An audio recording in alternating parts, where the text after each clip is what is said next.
Hello and welcome to यूआस। आप सभी प्यारे साथियों का स्वागत, अभिनंदन व वंदन।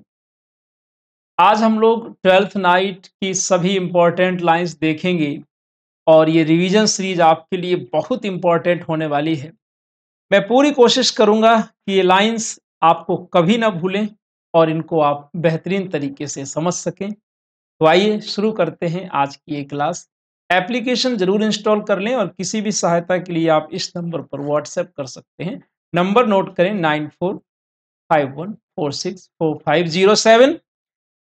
आज हम लोग एक ऐसे प्ले को देखने जा रहे हैं जिसका नाम है ट्वेल्थ नाइट, जो कि एक कॉमेडी है। और यहाँ पर एक ड्यूक ओर्सिनो है। ड्यूक का मतलब एक तरीके से राजकुमार है, जो एक ऐसी लेडी से प्रेम करता है, एक काउंटेस से प्रेम करता है, जो उसके प्रेम को सही से रेस्पॉन्ड नहीं करती है। और प्रेम की विरह वेदना और लव ट्रायंगल की ये शानदार कॉमेडी, आइए आनंद लेते हैं और कुछ बेहतरीन इंपॉर्टेंट लाइंस देखते हैं। Twelfth night act first scene an apartment in the duke's palace. Duke का महल है। ड्यूक की ओपनिंग लाइन है ट्वेल्थ नाइट की, बड़े ही भाव से समझेंगे। If music be the food of love, play on. Give me excess of it, that suffocating the appetite may sicken and so die. Duke Orsino कह रहा है, if music be the food of love, यदि संगीत प्रेम का खाद्य है, यदि संगीत प्रेम का भोजन है, प्ले ऑन, बजने दो।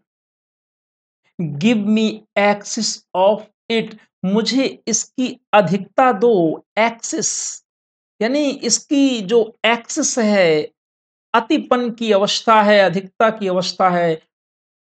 दो, रीजन, दैट, दैट का मतलब है सो दैट, ताकि। सरफेटिंग मीन्स होता है किसी चीज की अधिकता जिससे अजीर्ण हो जाता है, ताकि मुझे सरफेटिंग अजीर्ण हो जाए। और जब अजीर्ण हो जाएगा तो द एपेटाइट, कौन सी एपेटाइट, किस भूख की बात हो रही है? The apatite, the hunger of love, तो मेरी प्रेम की भूख में सिकिन एंड सो डाई, बीमार पड़ जाए, एंड सो डाई, और खत्म हो जाए। डाई मतलब नष्ट।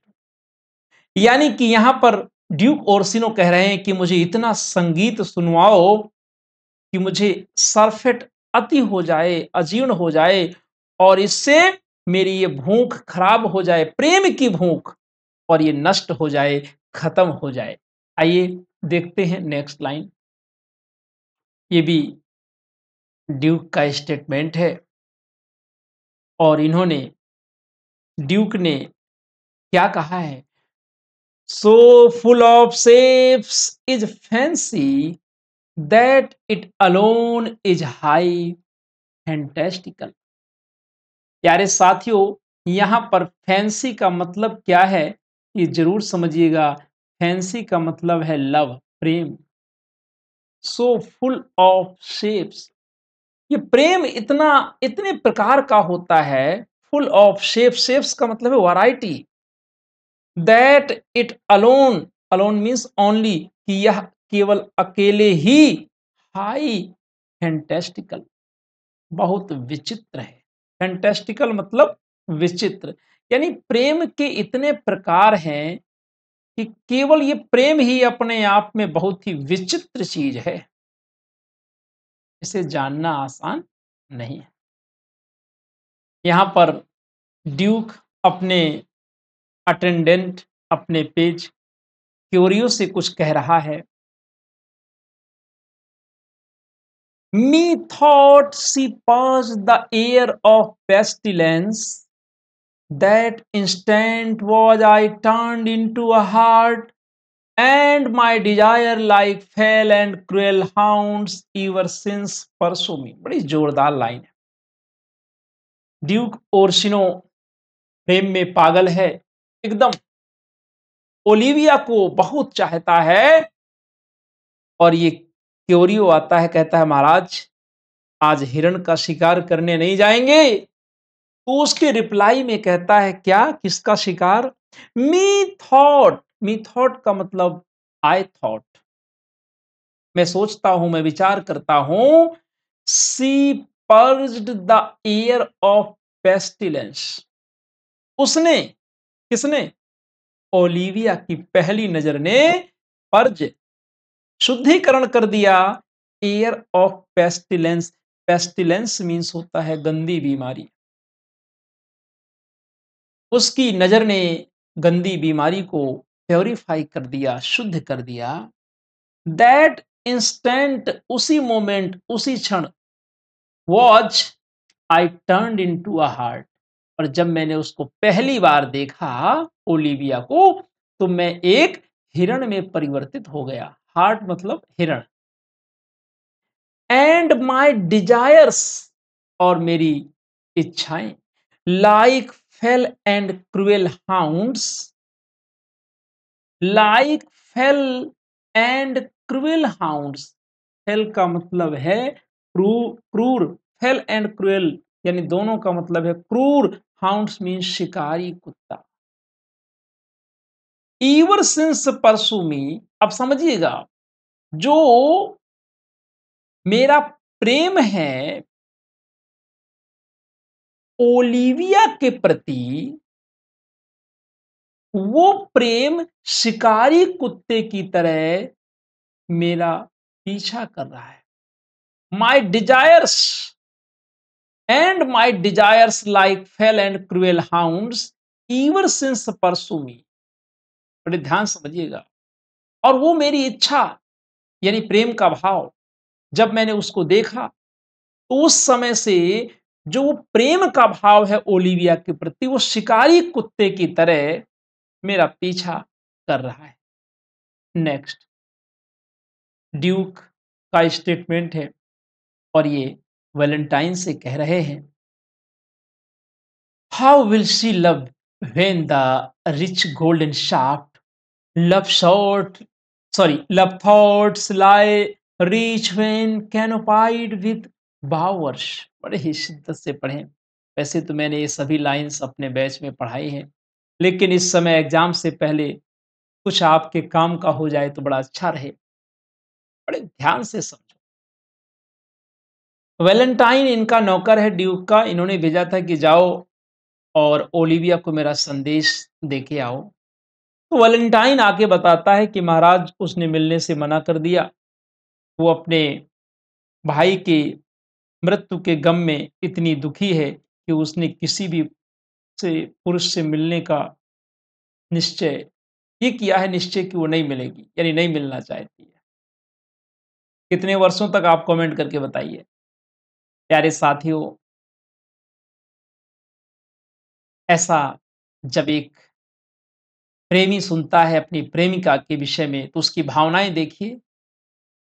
ड्यूक क्या जवाब देता है? ड्यूक कहता है कि वो लड़की जो अपने भाई के प्यार में इतनी पागल है, और जिस व्यक्ति को वो अपने पति के रूप में प्रेम करेगी तो कितना चाहेगी। जुड़िएगा।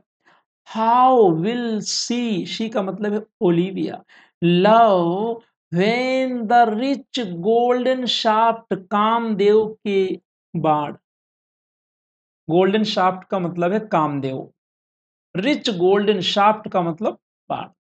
जब कामदेव के बाण उस पर प्रहार करेंगे तो वो कितना प्रेम करेगी। सीधा कहें तो वो अपने पति से कितना प्रेम करेगी जो अपने भाई से इतना प्रेम करती है। अगली लाइन से जुड़िएगा। बहुत अच्छी लाइन है, शानदार लाइन है, अपने आप में अनूठी लाइन है, और आप एग्री करिएगा तो थम्स अप करिएगा। Love thoughts lie rich when canopied with powers. Bowers मतलब कुंज होता है, लता कुंज, जहाँ पर पेड़-पौधे लगे रहते हैं, है ना? हाँ, जी, कंपनी गार्डन, बिल्कुल सही। प्रेम के भाव प्राकृतिक वातावरण में ही प्रेरित होते हैं। लव थॉट्स, प्रेम के भाव लाई रिच समृद्ध होते हैं, व्हेन कैनोपाइड, कैनोपाइड मीन्स कवर्ड, व्हेन कैनोपाइड जब ढके होते हैं विद बावर्स। इमेजिन करिए दोनों तरफ से लता कुंज है, पेड़ पौधे हैं, हरियाली घास फूल पत्ती, और वहां पर दो प्रेमी बैठे हैं, तो ये अपनी दिल की बात जल्दी से कह पाएंगे। ये ड्यूक कह रहे हैं। आप एग्री करते हो कि नहीं? चलिए नेक्स्ट लाइन देखिए। सीन थर्ड, ओलिविया का घर है, ओलिवियाज हाउस। सर टॉबी और ये टॉबी अंकल बड़ी जोरदार बात कहते हैं। एक्चुअल में ये बात क्यों कहते हैं, ये समझना बहुत जरूरी है। एक एक लाइन अपने आप में इंपॉर्टेंट है। Here is an enemy to life. Olivia किसी से मिलती नहीं, बहुत दुखी है। इसी प्रसंग में, इसी रेफरेंस में उनके चाचू सर टॉबी कह रहे हैं, care is an enemy to life. चिंता चिता के समान है, यानी कि केयर चिंता इज एन एनिमी शत्रु है टू लाइफ जीवन की। तो लाइन काफी इंपॉर्टेंट है। और दूसरी लाइन से जुड़िएगा। इज, यहां पर थोड़ा सा एक मिस है, आप ऐड कर दो यहां पर। Is it a word to hide virtues in. इनका एक दोस्त है, आप याद करिए, सर एंड्रयू ऑक्ची। ये जो बात कहते हैं केयर इज एन एनिमी, ये तो इन्होंने मारिया से कही है। किससे? मारिया से। लेकिन ये जो लाइन है तो ये ऑक्चीक के संदर्भ में, सर एंड्रयू के संदर्भ में। इनका दोस्त है, दोनों पैक बनाते हैं, शाम को लगाते हैं बड़े। और ऐसे लोगों की दोस्ती कहना ही क्या है, सब गुण मिल जाते हैं अगर पैग वाला मिल गया। तो सर एंड्रयू कहते हैं कि मैं डांस बहुत अच्छा करता हूँ, और तमाम प्रकार के अपने बताते हैं। तो ये कहते हैं कि भाई डांस करके दिखाओ, तो मना करता है, सचाता है। उसके रिप्लाई में चाचू टॉबी क्या कहते हैं? Is it a world to hide virtue in. क्या ये ऐसा संसार है जहां पर गुणों को छिपाया जाता है? यानी कि क्या इस संसार में लोग अपने गुणों को, वर्चूज को छिपाने के लिए आते हैं? The duke's palace. ड्यूक का बड़ा जोरदार स्टेटमेंट आपके सामने आ रहा है। और ये, अगर मैं वायोला बोलता हूं तो आप समझ जाइएगा कि सिजेरियो है। ठीक है, क्योंकि इस समय वायोला ने सिजेरियो के रूप में, मेल अटायर में, एक अटेंडेंट या पेज बॉय के रूप में ड्यूक के यहाँ नौकरी ज्वाइन कर ली है, जो कि मूल रूप से लड़की है, लेकिन लड़के के वेश में। डायनाज lip is not more smooth and rubious, the small pipe. Is it the maiden's organ, shrill and sound, and all is submissive a woman's part? बड़े ध्यान से समझिएगा। ड्यूक वायला से कह रहा है, डायनाज लिप्स, लेडी डायना के ओंठ, इज नॉट मोर स्मूथ, ज्यादा चिकने नहीं हैं, ज्यादा अच्छे नहीं हैं, सॉफ्ट नहीं हैं, एंड र्यूबियस। र्यूबियस मीन्स लाल, यानी लेडी डायना के लिप्स भी इतने स्मूथ और लाल नहीं हैं। द स्मॉल पाइप, यानी कि soft voice, is as the maiden's organ. जो तुम्हारी आवाज है ना, वो ऐसी है जैसे कुमारी लड़की की आवाज होती है। श्रिल एंड साउंड, तेज और शानदार, मधुर एवं संगीत में। यहां श्रिल का मतलब मधुर है, और साउंड मीन्स संगीत। And all is submissive a women's part, और तुम्हारा सब कुछ एक महिला से मिलता जुलता है। अरे भाई, वो है ही महिला, तो महिला से मिलेगा जुलेगा नहीं? भले ही उसने अटायर पहन लिए हैं मेल के। तो ये लाइन आपको ध्यान रखना है कि किसके विषय में कही गई, और ये भूलना नहीं है। ये ड्यूक किससे कह रहे हैं, किसके लिए कह रहे हैं, और किससे कह रहे हैं? वायोला से। ये ध्यान रखें, नहीं तो कंफ्यूज हो जाए, ओलिविया लगा दें। ओलिवियाज हाउस, ओलिविया का घर है।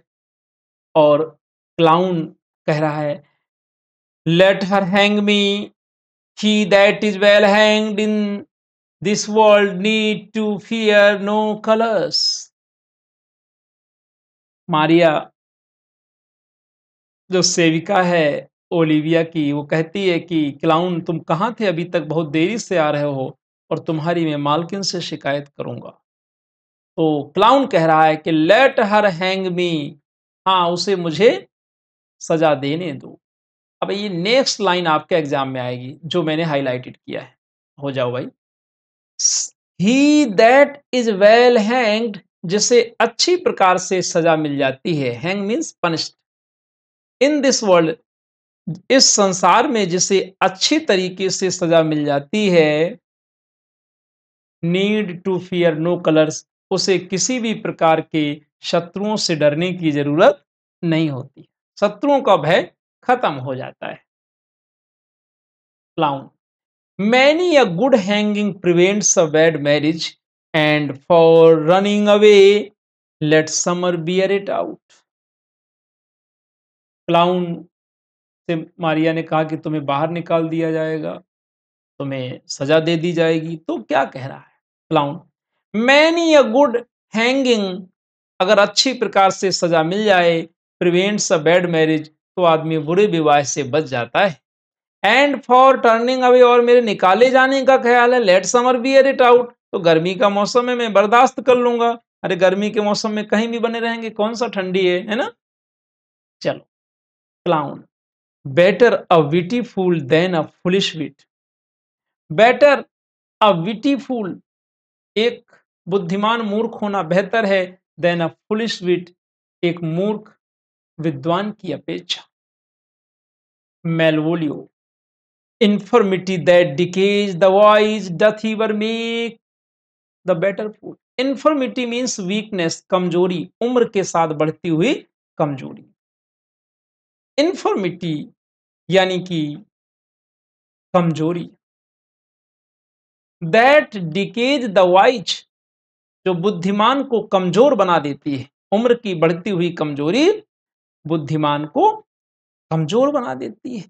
Doth ever make the better fool, क्या ये मूर्ख को और मूर्ख बना देती है।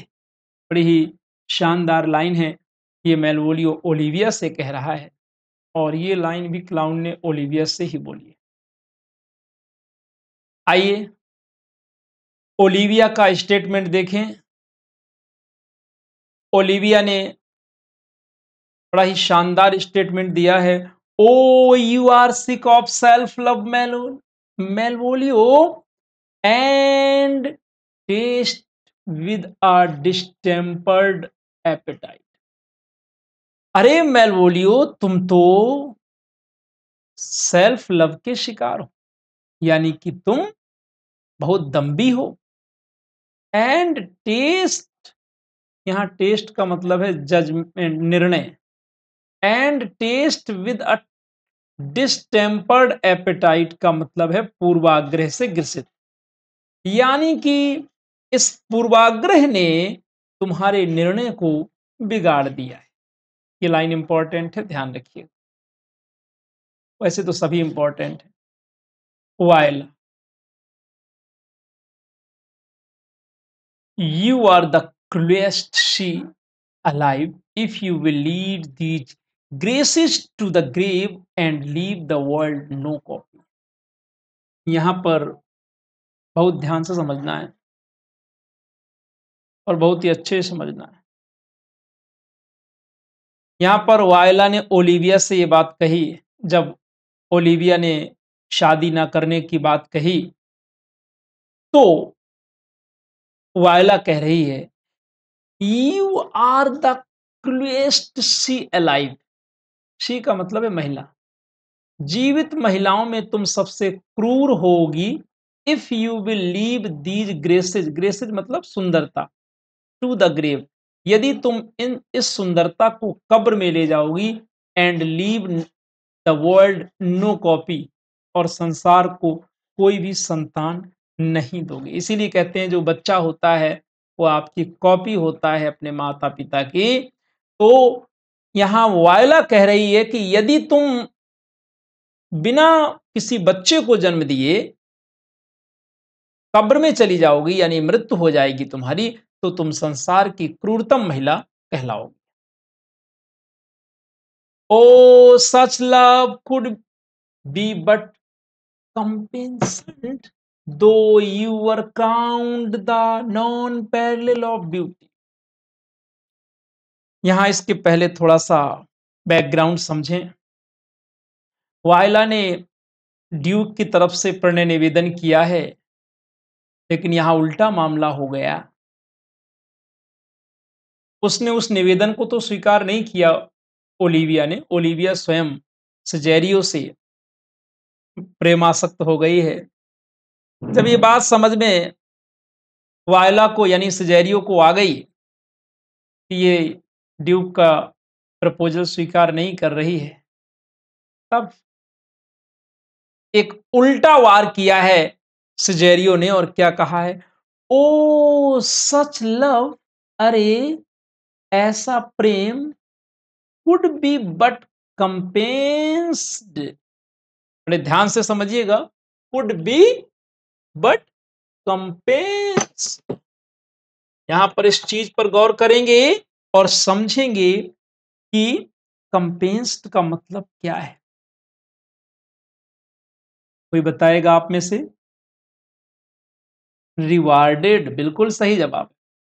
ओ such love could be but कंपेंस्ड दो you were crowned the non peril of beauty. Non peril means unmatched. अगर हम पूरे इसका भावार्थ लें तो सजेरियो ने कहा है, वायला लिखा है मतलब समझिएगा सजेरियो ने, यदि तुमको संसार की सर्वोत्तम सुंदरी मान भी लिया जाए तो भी मेरे स्वामी के प्रेम को पुरस्कृत नहीं किया जा सकता। यानी उसने उल्टा खेल चला। उसने कहा भले ही तुम सुंदर हो लेकिन तुम मेरे स्वामी के प्रेम के काबिल नहीं हो। ओ सच लव, ड्यूक के लव की बात हो रही है, कुड बी बट रिकम्पेंसेट, रिवार्डेड दो, यद्यपि you were crowned the non peril of beauty.